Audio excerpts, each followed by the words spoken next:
A oposição conseguiu barrar o avanço de um projeto de lei que poderia criar novas regras para plataformas digitais no Brasil. Informação do Fábio Boeri no nosso site. Na noite dessa terça-feira, deputados da oposição retiraram da pauta o projeto de lei 4.675 de 2025. O texto, apresentado pelo governo Lula, previa a criação de uma superintendência de mercados digitais ligada ao Conselho Administrativo de Defesa Econômica, o CAD. O órgão ganharia poder para intervir no funcionamento das grandes redes sociais e outras plataformas. O governo diz que a medida atualiza as regras de concorrência, que são consideradas lentas na avaliação do governo para lidar com o poder dessas empresas sobre mercados, dados e acesso a serviços. A oposição, por outro lado, liderada pelo deputado Nicolas Ferreira, do PL de Minas Gerais, chamou o projeto de manobra para controlar a internet, principalmente em ano de eleição. Os deputados conseguiram o apoio necessário, inclusive do presidente da Câmara, Hugo Mota, do Republicanos da Paraíba, e o projeto foi retirado da pauta. Com isso, não houve votação de urgência nem discussão no plenário. O texto volta à tramitação normal e não tem nova data marcada. E antes de ouvir os nossos analistas, vamos escutar o que disse o deputado Nicolas Ferreira. Galera, boa notícia, conseguimos tirar aí de pauta o projeto, né, que iria regulamentar as redes sociais. A gente sabe, como eu disse, né, eles não cansam de tentar regulamentar a internet, principalmente esse ano, né, de eleições. Quero agradecer aqui, né, ao Cabo Gilberto, que é nosso líder também da oposição, que fez esse trabalho. Fiz aquele meio de tirar de pauta, que nem foi, obviamente, a votação, porque já foi retirado aqui de pauta anteriormente, graças a Deus. Continuamos firmes aqui, trabalhando. Em entrevista ontem ao Oeste Sem Filtro, o deputado federal Luiz Felipe de Orleans e Bragança também falou sobre o projeto de lei. Pegou a todos de surpresa essa semana, em que pese não é surpresa nenhuma, porque essa pauta da censura, ela sempre é regurgitada de diferentes maneiras. Quando não passou no primeiro momento, na forma que foi apresentada na sua primeira versão, lá atrás, quando o Poder Executivo tomou, ela foi sendo regenerada a cada 2, 3 meses. E a cada 2, 3 meses a gente teve que fazer mobilização aqui dos deputados, junto com a opinião pública, para mostrar para todos que, olha, esse projeto novo aqui, na verdade, é aquele projeto velho de censura que a gente rejeitou. Então, o governo é assim, essa é a natureza deste governo, nunca sai da agenda. E sempre tem uma metamorfose aí da agenda de diferentes mecanismos, diferentes formas para ver se passa. É isso, aí a gente está vivendo mais uma versão de um projeto de censura. Mas para colocar aqui na questão prática, basicamente eles estão dizendo que o CAD, que é um conselho que avalia se existe liberdade econômica no país, é um conselho que direciona o executivo para evitar a formação de cartel ou até mesmo de monopólios. Então esse conselho agora vai julgar as empresas que têm acesso, que dão esses diversos mecanismos, diversos instrumentos de mídia social. E eles vão estar julgando se tem formação de cartel, formação de oligopólio, de monopólio. Então é uma nova maneira de você atingir o mesmo objetivo, que é fazer a censura. E é colocando num órgão totalmente aparelhado. Totalmente aparelhado, eu falo isso de boca cheia, que deveria exatamente prezar pela liberdade de mercado, a não concentração econômica, é exatamente o conselho que nos últimos anos tem promovido exatamente isso pela sua omissão. Sua análise, Guta Pini.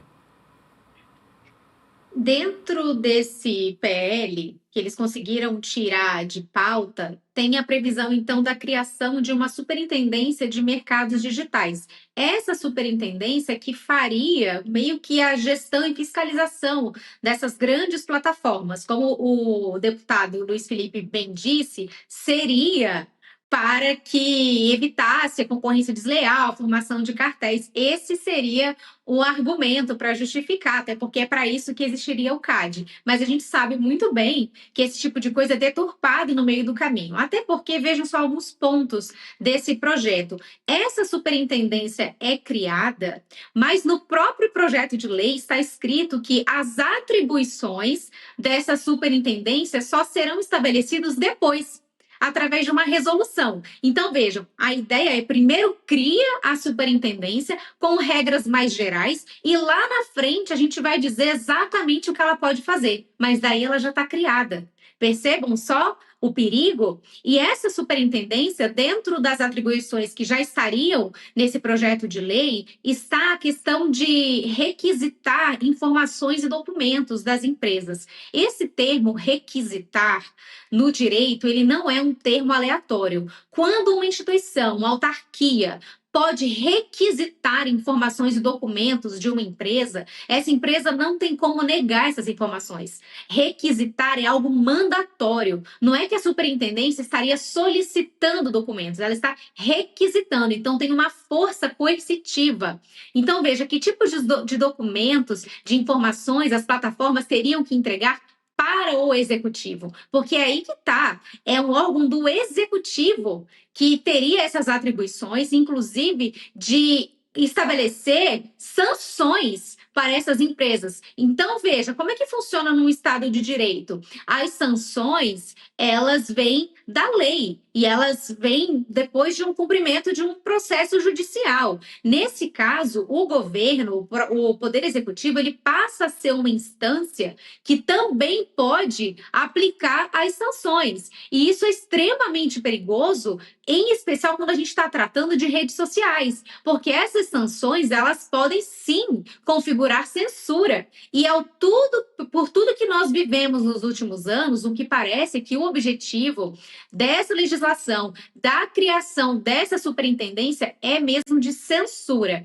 Nessa lei, tem algumas questões de atribuições, de aplicação de sanções específicas para esse ramo, mas só lá na frente haveria um rol das reais atribuições dessa superintendência. Mas veja, depois que ela já estivesse criada. Então, foi uma vitória da oposição, foi uma vitória daqueles que defendem a liberdade de expressão, porque é muita concentração de poder nas mãos do executivo, até porque o CAD, ele é todo aparelhado pelo Poder Executivo, afinal é uma autarquia federal, e essa superintendência também teria um indicado do presidente da República. Então, vejam a gravidade do tema, que inclusive foi solicitada a urgência para isso, a ideia é que fosse votada a urgência na Câmara, mas felizmente isso saiu de pauta, mas não se enganem, é algo que continuará no horizonte desse governo, porque eles estão tentando de há muito tempo essa pauta censória no Brasil.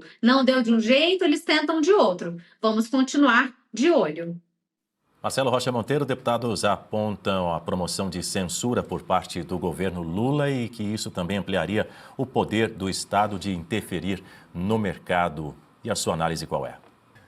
Só para a gente fazer um rápido retrospecto, Daniel, em 2025, durante um julgamento no Supremo Tribunal Federal, o senhor Gilmar Mendes, grande companheiro do atual governo Lula, ele até diz que se não fossem eles, o Lula não seria presidente, ele fez uma afirmação que repercutiu muito naquela época. Ele disse: eu sou nós todos aqui, disse ele, somos grandes admiradores do regime chinês, um admirador da China. Sabe sobre o que era esse julgamento no qual ele proferiu essa curiosa afirmação?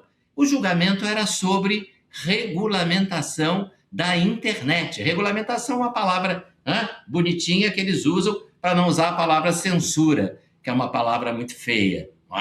Exatamente num julgamento sobre o marco civil da internet, sobre a regulamentação da internet, das redes sociais, ele disse que era nós todos nessa corte somos admiradores do regime chinês. Bom, não sei se todo mundo no nosso público sabe como é que funciona o regime chinês no que se refere à internet. O regime chinês é uma ditadura de partido único, o Partido Comunista, que chegou ao poder em 1949 e não largou mais. O regime chinês tem uma equipe de 50 mil funcionários, vou repetir, 50 mil funcionários, cuja única função é vigiar as redes sociais usadas pelos mais de 1 bilhão de chineses e censurar absolutamente tudo que desagrade ao regime. Se você colocar lá na internet chinesa, no mecanismo de busca, equivalente ao Google lá, Praça da Paz Celestial, Praça Tiananmen, está censurado, né? Porque lá ocorreu um massacre há muitos anos, né? Há mais de 30 anos, pessoas que protestavam pedindo liberdade, protestavam contra a ditadura chinesa, foram massacradas por militares a serviço do Partido Comunista. Tem aquela famosa cena do tanque, né, partindo para cima de um manifestante. Colocou isso na internet, sumiu. Está censurado. Então, ele é um admirador, o senhor Gilmar Mendes, da censura. Né? Por que eles são admiradores da censura? Por que eles têm tanta obsessão em censurar as redes sociais? Eu poderia dar rapidamente um outro exemplo aqui. O senhor Bessias, que o Lula quer que agora seja ministro do Supremo, quando ele foi nomeado para a Advocacia Geral da União, ele criou um departamento, o senhor Jorge Messias, só para perseguir quem fala mal do governo. A Advocacia Geral da União não tem nada a ver com isso. A Advocacia Geral da União serve para, se você, por exemplo, processar o governo federal, porque eles fizeram uma obra e prejudicou o seu imóvel, alguma coisa assim, e você vai e processa o governo federal, a Advocacia Geral da União serve como advogada do governo federal diante dos tribunais. Não tem nada a ver com censura. Ele conseguiu inventar um departamento, deu um nome lá bonito, de defesa da democracia, um estelionato desses aí qualquer, mas a função é correr atrás de quem fala mal do governo Lula. Então, eles são obcecados pela censura, e é fácil entender por quê, né? Em 2018, tinha um sujeito que resolveu ser candidato a presidente da República, né? E todo mundo dizia, imagina, ele está louco, o partido dele tem 7 segundos de televisão para fazer propaganda eleitoral, né? O Alckmin tem não sei quantos minutos, o outro tem mais não sei quantos. Como é que esse sujeito acha que vai se eleger com 7 segundos de tempo na televisão para fazer propaganda? Esse sujeito se chama Jair Messias Bolsonaro e ele se elegeu por quê? Porque ele usou a internet, ele usou as redes sociais para transmitir a sua mensagem para todo o Brasil. Como hoje a gente tem um deputado, né? Um garoto de menos de 30 anos que tem mais seguidores nas redes sociais do que o atual presidente da República, que, aliás, morre de inveja disso. Estou falando, é claro, do Nicolas Ferreira. São só 2 rápidos exemplos para que a gente entenda a obsessão que essa turma do PT tem pela censura à internet, às redes sociais.